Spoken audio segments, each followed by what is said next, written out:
Now, if you've always suspected that the complex interplay of ethnicity, religion and political competition in Nigerian society has a big impact on social cohesion, well, now you can say that again more confidently because you've got the figures to prove it. Arguably, one of the biggest nationwide surveys of Nigerians ever conducted has just been released, and it shows that Nigerians are as divided as they've ever been and that this country is far from being a socially cohesive society. The survey conducted by the African Polling Institute suggests that Nigerians are still grappling with issues of trust, equity and inclusion, which of course run contrary to the impression that the successive authorities like to give, that everything is shipshape and seaworthy. In fairness to President Buhari, though, he has spoken at some length about the need for true federalism in Nigeria and has been roundly critical of those he says choose to exploit and manipulate this country's ethnic differences. Well, in a moment, we'll speak to the executive director of the African Polling Institute, the organization that carried out that survey. But first, here's President Buhari delivering a speech about the need to build bridges across Nigeria. It will be belaboring the point to say that true federalism is necessary at this juncture of our political and democratic evolution. At a time when some few privileged individuals and groups have chosen to exploit and manipulate the ethnic and religious fault lines for seeking personal and partisan advantage, we need to build bridges across the different divides and instill faith in the unity and indivisibility of one Nigeria.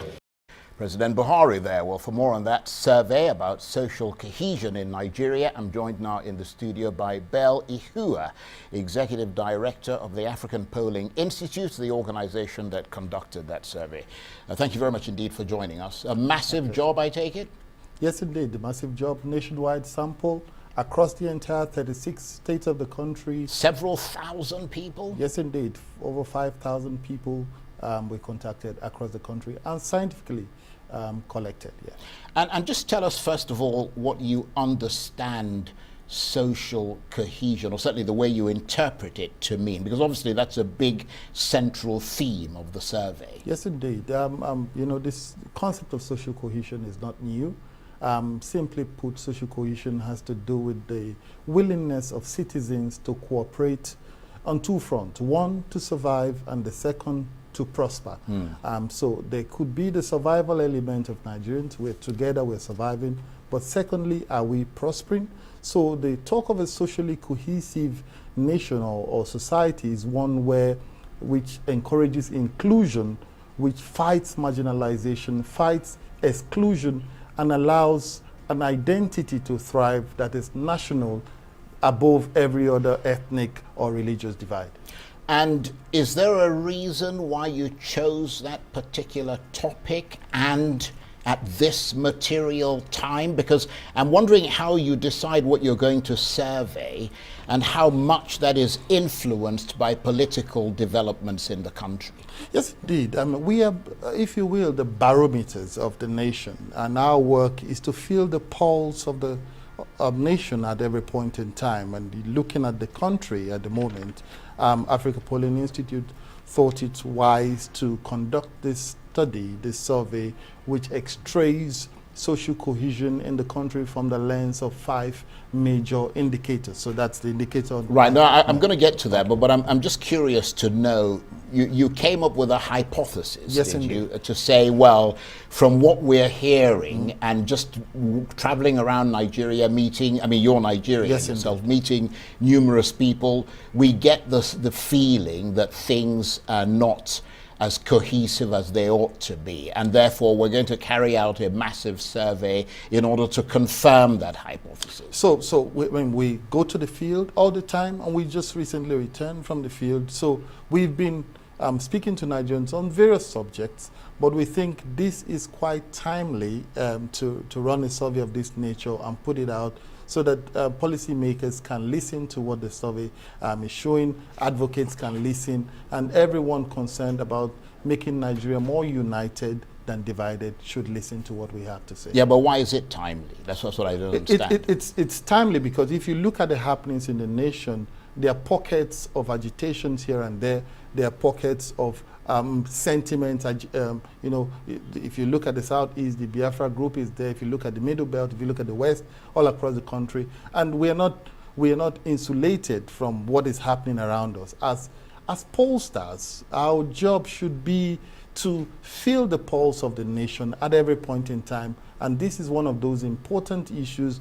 We believe it's our responsibility to take the bull by the horn and ask those difficult questions. Right. Well, let's just talk a little bit, first of all, about your methodology, which will help us gauge the authenticity and the accuracy of your survey and whether it measured accurately what it set out to measure.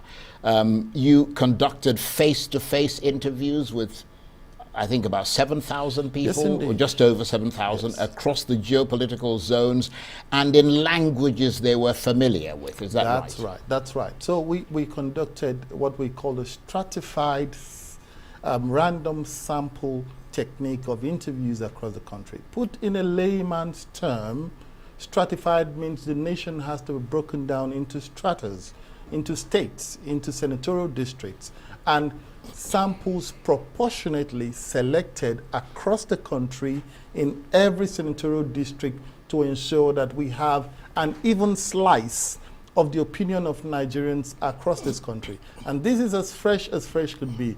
We engaged over 7,905 respondents. Out of these 7,000, only about 5,019 accepted to complete the study, and this gives us about 63.5% response rate, which for a survey of this nature is that's quite good. But I mean, when in terms of the way that you conducted the interviews, again, we want to establish the authenticity of it all and the accuracy so there'd be no question or no doubt in anybody's mind. How did you do that? You said face-to-face interviews, you spoke to people. Yes. So these are household interviews. Right. Face-to-face household interviews at the various states in the country, and we were speaking to people in English, in Pidgin English, in Hausa, in Yoruba and Igbo. So we typically... So basically all those who did not belong to the three large ethnic groups, you could communicate with them in Pidgin English or in English. Absolutely. Right, okay. So that's how we conducted... and there was no limit in terms of the educational backgrounds or economic backgrounds or anything? It's actually stratified samples. So there are techniques to identify the area or the location, and when you get to the location, when you come into the compound, for example, you don't just see the first person and pick the person. There are also scientific techniques we use in selecting respondents within a household. So we followed a very rigorous and robust process to capture these data. And that selection process meant that, because obviously if you come to a certain neighborhood, for example, I mean, there are different economic backgrounds. For example, you could have a very big house and a very rich person lives in that big house, but in the boys' quarters, you've got somebody who's not very rich and who's not as well educated or that sort of thing. I mean, did you also do surveys, to ensure that you reflected essentially that particular household as accurately as possible? You're absolutely right. I mean, that's what a survey of this nature is all about. You want to get that even slice to make sure that you're able to capture the social economic class A, B, C1, C2, D, and E, who you may consider the down and out. So it's a slice that captures across board from the high and mighty to the low, if you will.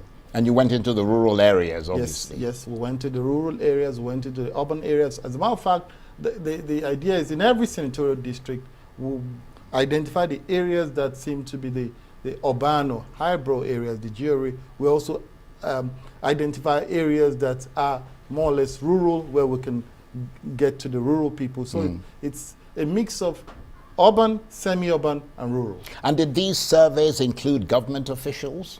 Yes, actually, some of the respondents are civil servants. So part of the questions which form the social demographics are questions like, what do you do for a living? Sure. What's your occupation?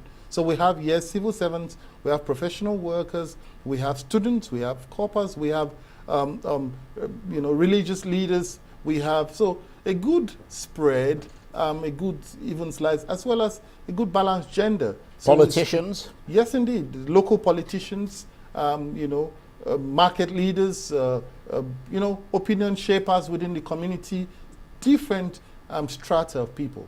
Well, I don't mean to be grilling you about this, but I just wanted to get a good sense of it. I mean, this clearly sounds like a massive survey, and it sounds like it deserves to be called, a hugely comprehensive one. How long did it take you to do it? It is, Charles. I think, a survey of this nature and costs quite a lot of money. I can imagine. And the field work for this survey took us actually over a month, because we were working simultaneously across the country with our enumerators, our field managers, our field supervisors, our quality control officers going to do the back checks, going around and ensuring that the data is as pure as what you can get from any other developed nation that also conducts surveys of this nature. So how long did it take? It took a month.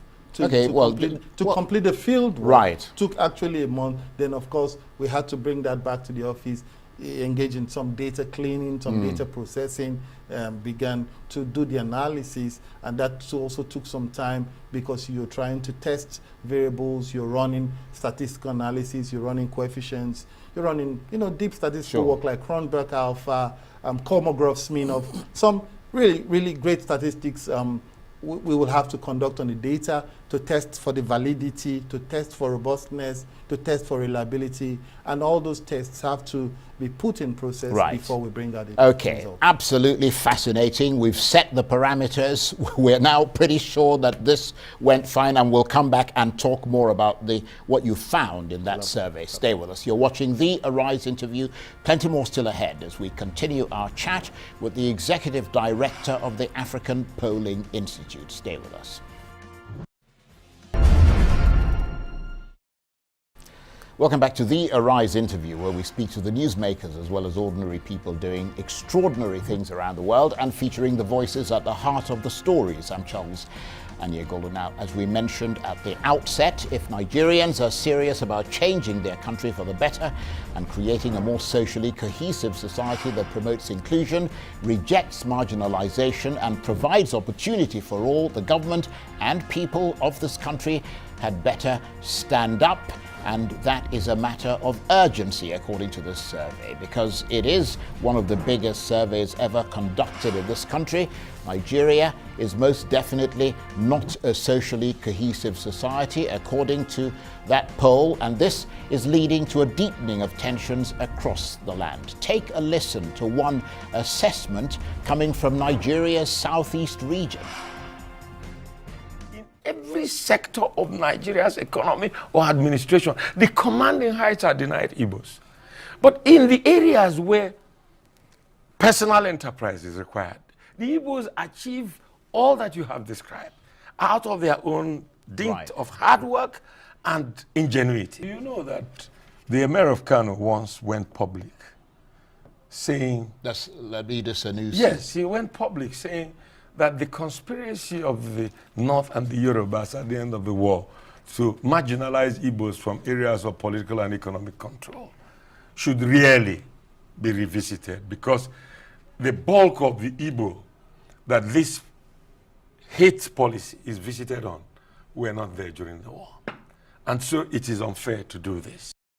And that's John Nyanwode, who's the President General of the socio-cultural organization known as Ohaneze Ndibo, which is localized within the southeast region of Nigeria. And with me in the studio, as we continue our discussion here, is the Executive Director of the African Polling Institute, Bell Ihua. Thank you very much indeed for staying with us. And of course, listening to that confirms what you're saying about the divisions in this country. Yes, indeed. It does actually confirm the findings of this survey. But beyond that, it shows the findings of other regions of the country as well, not just the Southeast region. Right. You mean it confirms what you found? Yeah, it confirms what we found across. Right. Okay. Well, we'll talk about that in a minute. But first of all, let's discuss the components, or to use another term, the indicators that you use to measure social cohesion in Nigeria. I understand there were 5 of them. Yes, indeed. And these 5 indicators came from the literature, not just something we conjured. So in the literature for social cohesion, there are a number of indicators, and they're majorly 5. So the first is identity. How do the people or the citizens see themselves? Do they see themselves from the national paradigm, or do they see themselves from an ethnic or tribal lens? The second is the issue of trust. How do the people trust the state institutions? Do they trust that the state institutions have got their back, if you will? The third is the one of social justice and equity. Do the people think all Nigerians, for instance, are equal under the law, or there are some Nigerians more equal than others? And the fourth is patriotism. So in spite of whatever may be happening, are the people willing to cooperate with fellow citizens and work together to make the country a better place? And the fifth has to do with self-worth and future expectation. And future expectation, what do they see for the future of the country going forward? Right. And I think the one about identity is particularly fascinating, because, I mean, that sort of places this country and the people in that country, whether or not the sense of being Nigerian, just as you've got the sense of being American, for instance, or some other some other sort of country, whether that is strong enough and whether that is a big driving factor, because that would be sort of all-encompassing in the sense that it would motivate people to work for the country, and precisely, you know, how they see themselves in relation to that country. And what was your finding in that area? A really interesting finding, I'll tell you. So 87% of Nigerians have a dual perspective how they see themselves. So they see themselves both as Nigerians and from their ethnic region. From that 87%, we have at least 1 in 4, 25%, who see themselves first from their ethnic group and secondly as Nigerians. And you also have 10% from that who see themselves purely only as Nigerians and don't want, only as from their ethnic group and don't want to associate with Nigeria. But when you come to those who see themselves more as Nigerians and less from their ethnic group, you have only about 5% of that population. And when you see those who see themselves as only Nigerians, we have 3% of that population. So what we see here is a clear situation where people prefer to see themselves both as Nigerians and from their ethnic group, but there's a more leaning towards those who see themselves first from their tribal lens than from the nationalistic perspective. And of course, in terms of the 87%, I mean, that's a fairly normal thing that you find around the world. I mean, if you go to the UK, you'll find people who identify as British, but also Scottish. And in America, somebody will say, oh, I'm Italian American, I'm Latino, Irish American, I'm African American, that sort of thing. So that's not unusual. That means that Nigeria is essentially, you know, part of the global community. But I suppose what is more concerning is that identification with ethnicity first. And that seems to suggest that there isn't a national vision called Nigeria that unites all the people in that vision. You're absolutely right, Charles. I have a sense that more Nigerians tend to want to affiliate with their tribal or their, ethnic groups, because over time it has come to the point where they feel my ethnic group or my tribe has my back, but I'm not sure Nigeria has my back that much. So it ties back to the concept of social contract.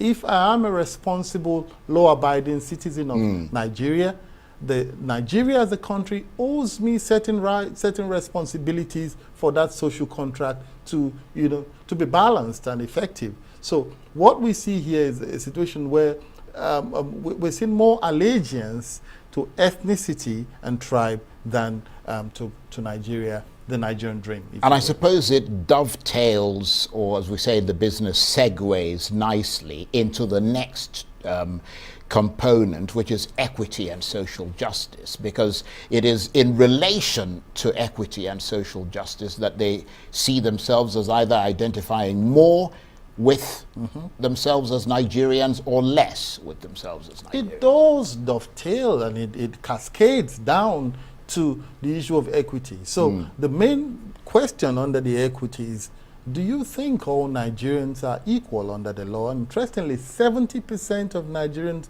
believe that there are some Nigerians more equal than others, compared to only 20% that believe that the law looks after everyone equally. So when you have that sort of perception where 7 in 10 of your citizens think there are certain people who are above the law, we hear about crimes, we hear about certain killings happening in certain areas of the country. Nothing is done, no one is being apprehended, no one is taken to court. So there is the perception that all Nigerians are not equal under the law, and something has to be done about it. But moving beyond that, we asked a particular important question on, do you think that this current government is doing a lot to promote inclusion of all ethnic groups?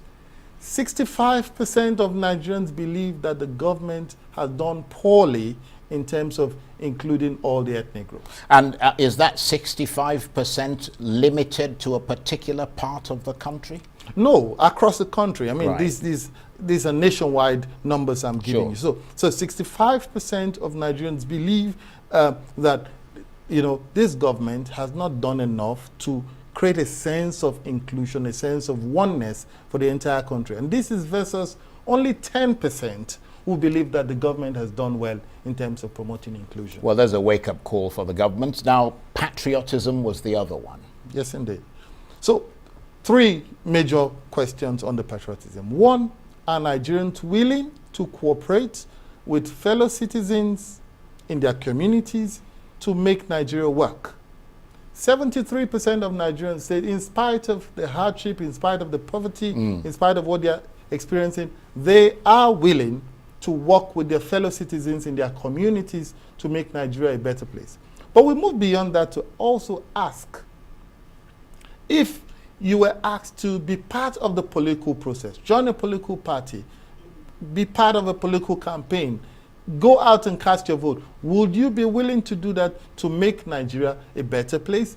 7 in 10 Nigerians said yes, they will be willing to do it. But we also had one more question, which had to do with, if it comes to the point of joining the military in order to safeguard the territorial integrity of Nigeria, would you be willing to join the military? But we had only 48% of Nigerians who said yes, they'll be willing, and 35% who said no, they won't be willing. And it's like, well, I don't want to be hacked to pieces by Boko Haram. So yes, indeed, while I'm willing to work with members of my community, while I'm willing to be part of the political process, I may not necessarily be willing to give my life. And the last one was very briefly self-worth and future expectation. Yes, indeed. I mean, self-worth ties back to the question, or which we asked under identity. So the second major question was, would you say Nigeria is much more united today or divided than the country was 4 years ago? 45% of Nigerians said that the country today is much more divided. Right. I was just going to ask you, what is the benefit of a survey like this? Because Nigeria is a country that operates and governs itself more, and I suppose I should say instinct, viscerally, based on sort of rumor, conjecture, stereotypes. So these kinds of surveys begin to make people, particularly decision makers, etc., work with facts. Yes, indeed. I mean, we've had times in the country where we say, oh, Nigerians, we do not have data. Or times where we say, oh, most of the data we're releasing in the country are data from foreign institutions and organizations. And we think that narrative is changing, and that's part of what Africa Polling Institute is doing to create an institution that can provide Nigeria-owned, Nigeria-based data to change the narrative and support policymakers and advocates. Okay, stay with us. You're watching the Arise interview. Plenty more still ahead as we continue our chat with the Executive Director of the African Polling Institute. We'll hear about another comprehensive opinion poll which reveals how Nigerians like to be entertained and who are the country's most loved entertainers. Stay with us. Welcome back to the Arise interview, where we speak to the newsmakers as well as ordinary people doing extraordinary things around the world and featuring the voices at the heart of the stories. I'm Charles Aniegoldo. Now let's talk about another hugely interesting survey conducted by the African Polling Institute. It's a comprehensive opinion poll, but this time it's about the popularity stakes in the world of Nigerian entertainment. The Institute conducted phone interviews with over 1,000 respondents representing the 36 states in the 6 geopolitical zones. In addition to asking Nigerians about the sort of recreation they prefer and how they entertain themselves, the survey also wanted to know who Nigerians think are the most popular celebrities in the country, which of them they love most, and by extension, whose endorsements they're most willing to follow. Topping the list, and I should perhaps have a drum roll here, the poll revealed that Davido, Tiwa Savage, Odunlade Adekola, Mercy Johnson, Basket Mouth, and Emanuela of Mark Angel Comedy are the kings and queens of Nigeria's entertainment industry. Well, we'll discuss all that more in what's been happening with Africa. You know, we are diverse. Like, you know, Africans, you have the Nigerians, Ghanaians, and we have different behaviors. Like Nigerians, we know the answer to a question, but we'll ask you, regardless. Like a Nigerian man saw me and say, "Hey, Basket, you are here."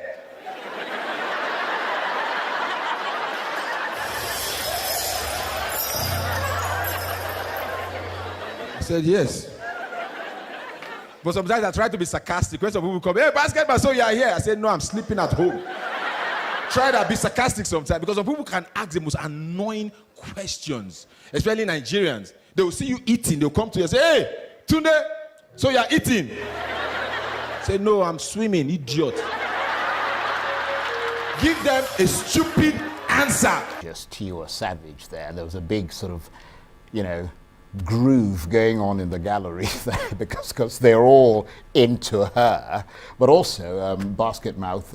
Anyway, once again, I'm joined by Bell Ihua, Executive Director of the African Polling Institute. Great stuff, great work you're doing there. My pleasure. And that list is really interesting. I think a lot of people would generally agree, but then I suppose it syncs with with the survey that you conducted, basically, that these are the people who are the kings and queens of the entertainment industry. I actually remember, very interesting, walking into a nightclub in Mayfair, which is the heart of central London, and having them, I was just absolutely blown away. This was maybe 2 years ago or so, and suddenly in the middle of the sort of disco being played, they play Eminado, Tiwa Savage, and the entire floor just went absolutely bonkers. I also remember meeting this actor that I know in Nigeria who called me up in London. I wanted to go out to a nightclub, and he came up, I met him somewhere, and who was in the car with him? Basket Mouth. So we all had a fantastic evening at a nightclub, and he's actually very tame gentleman when you meet him in real life. But nevertheless, enough about my sort of personal journeys here. Why did you undertake this survey? Okay, thanks. If you will, this is one of those soft surveys that we run. So we do the very serious stuff: governance, social cohesion, democracy, the economy, and stuff like that. But we also go for the soft stuff, like sports, like the entertainment. So this is one of those soft surveys. So the idea for this survey came when we got back from the field from a major study we were doing for one of the development sector organizations. So we just returned from the field and we were sort of debriefing. So I spoke to my colleagues and said, "What did you notice on the field?" And they said, Nigerians, we see Nigerians complaining, saying how hard the economy is, how harsh things are. But we also observe that in every little corner you see some groove going on. Absolutely. You listen to some music being played. You see a small TV, some Nollywood film Yep. being showed. You get to some drinking joint. You see, I mean, you know, films or music. So, in spite of the odds, Very entertainment sort of focused country. you understand. So, I think this started off like, how do Nigerians recreate? How do Nigerians entertain themselves? And that then, you know, went down to who do they consider their top, you know, Nollywood actor, their top, you know, musical artist, their, and you know, their top comedian in the country. So that's how this survey came about. Right, and so you went out again across the whole of the country, but a smaller sample. Yes, this time. indeed. This we didn't go out. This is telephonic. But Okay, yeah, it's for telephone, telephonic, right. we also make use of, you know, samples. So Right. we have to have stratified samples across the country. Right. Again, split the country into states and proportionately randomize and select from that sample. So Right. yes, 1,430 samples here for this particular study that showed how Nigerians recreate and entertain themselves. So 5 major ways Nigerians recreate and entertain themselves. And how are those? What ways? So first is that they wasn't there, it wouldn't be Nigeria, yes, would it? indeed, yes. Right, and how did I mean, I know that people like Tiwa Savage topped the list Yes, yes. for female performers, I mean female musicians. That's right. Who were the people who came after? I mean, it must have been, I mean, I'm looking at maybe the first 3, 4 for each category. So we have the likes of Tiwa Savage, we have Simi, Right. we have Tenny the entertainer, and we also have the likes of Tope Alabi, Yemi Alade, Sinach. Interestingly, we found that quite a number of the, what you call the gospel artists are now Right. coming into the mainstream from what Nigerians say are their favorites. So even on the male category, you have Davido, you have Two-Face, you have Flavor, you have Olamide, but you also have the likes of Frank Edward and Nathaniel Bassey coming into the fray there. So we see a lot of that coming into the picture, especially in terms of music. And in terms of acting, I mean, you would have thought that Genevieve and Naji would be sort of top. Well, I mean, a lot of people would have thought, but she came second, didn't she? Mercy Johnson topped the list. I mean, your thoughts are as good as ours. So And of course, Rita Dominique, who is somebody I know, Yes. she sort of came bottom of the list in terms of, I mean, not bottom of the list, but bottom of the first sort of 10 or first 5 Mercy. or something. We have Rita Dominic, we have Omoni Oboli, we have Right. Funke Akindele, who came tops. We also have the likes of, you know, Helen Paul. We have a number of the female artists, Chioma Chukwuka, and a number of them. I have to say, some of these people I'm not entirely I'm not entirely familiar with them, although I know I know people, obviously Genevieve and Mercy Johnson and, you know, Rita Dominique and Moni Oboli and all the rest of them. And what were the other categories? You also did, you did Comedy. You did, yeah, we talked about Basket Mouth. And who came for the female section? Emanuela topped the list. I mean, she is funny. And for us, Yeah. that was really surprising because it brings in an interesting twist into what we've seen. That it's not all about the films or the real stand-up, the shows. It's about little skits. So skits are beginning to play a huge role here. Emanuela of the Mackenzie Comedy Crew, they release a skit a week into the public space. And they've grown over time. And what this has shown us is that content has become king in the entertainment industry. Provide your content, make it original, be consistent at creating it, and you get a huge... So you have the likes of Lasisi Elenu coming into play. You have the likes of Brother Shaggy. You have the likes of Omo Bado.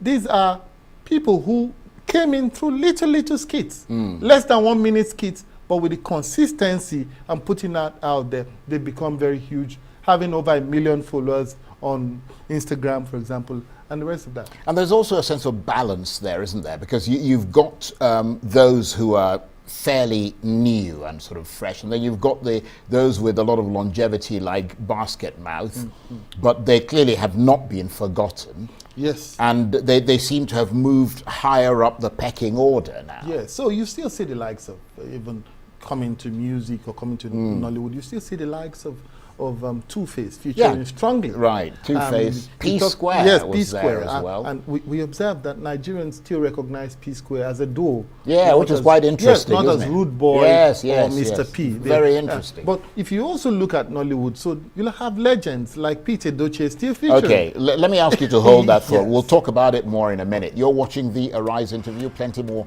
still ahead as we continue our chat about the kings and queens of Nigeria's entertainment industry. Stay with us.